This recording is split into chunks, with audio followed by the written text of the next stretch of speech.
What pops in your head when you hear the word studying? Don't tell me it's this sad face while breathing a deep, tiring sigh. Wouldn't it be better like those Harry Potter films where you can just cast a spell and make things easier? Sad to say, life isn't like that. We have to face reality and just do it. Luckily, in this video, I'm here to share you my ultimate study system that's going to provide you with a better and more productive experience in studying. Let's get to it. Adopting a growth mindset. But what is it? A growth mindset is a belief that your skills and abilities are not set in stone. But why this mindset?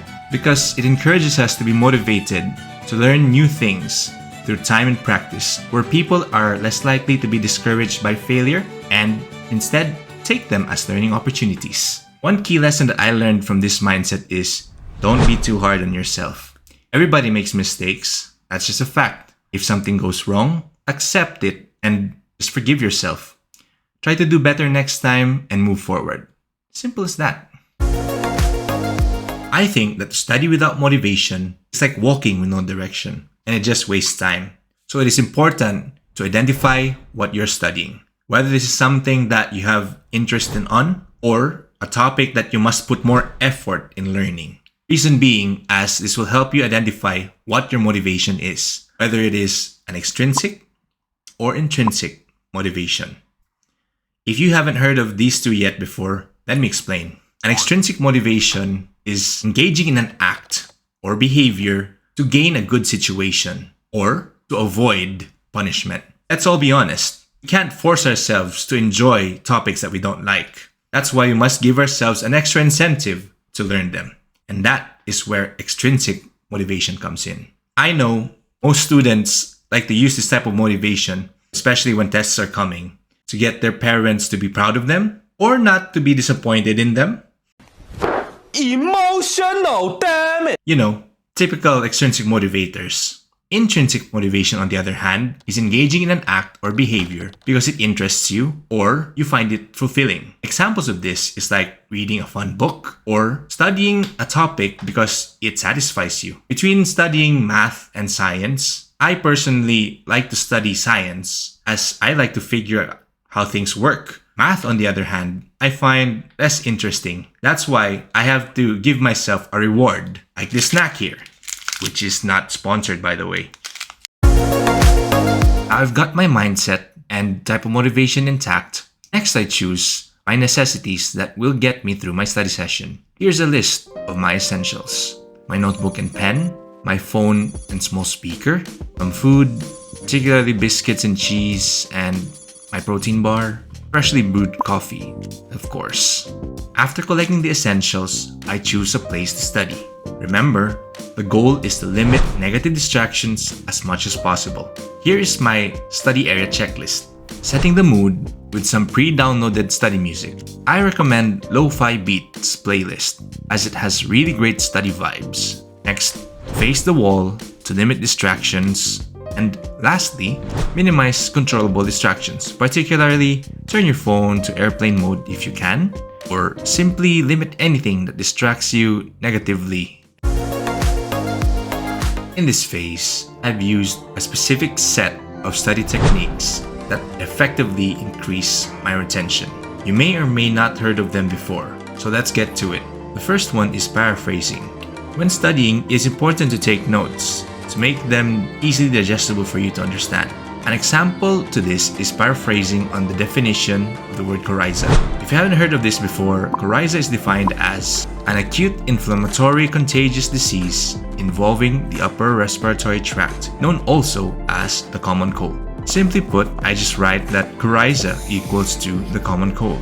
Next is active recall. Using active recall is when you actively stimulate your memory for a passage of information. An example of this is where I close my eyes or cover them and recall a topic without looking at my notes, as this reinforces my knowledge about the topic.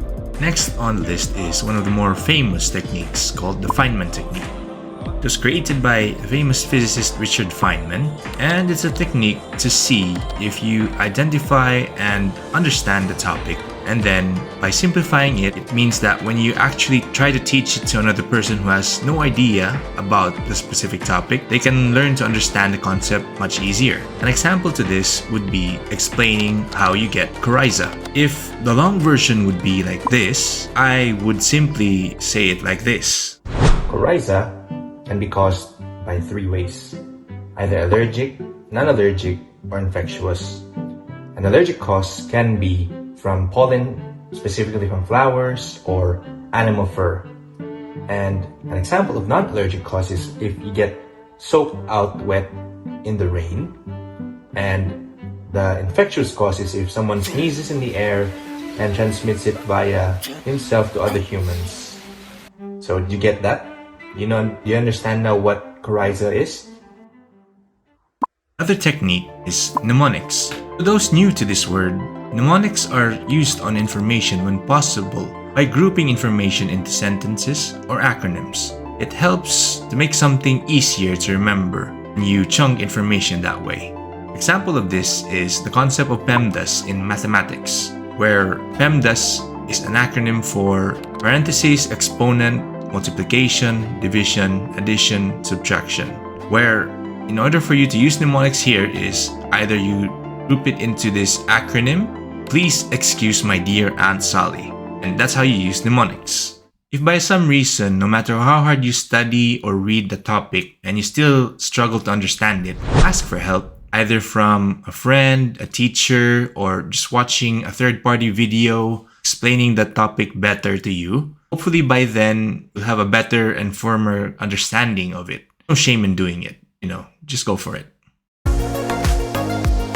In this phase, there are two ways to do this. One way is the Pomodoro technique. Coined by Francesco Cirillo, Pomodoro is the Italian word for tomato. Interestingly, because he used a tomato-shaped kitchen timer while breaking his work into 25-minute intervals with short breaks in between. To him, an interval is called also a Pomodoro.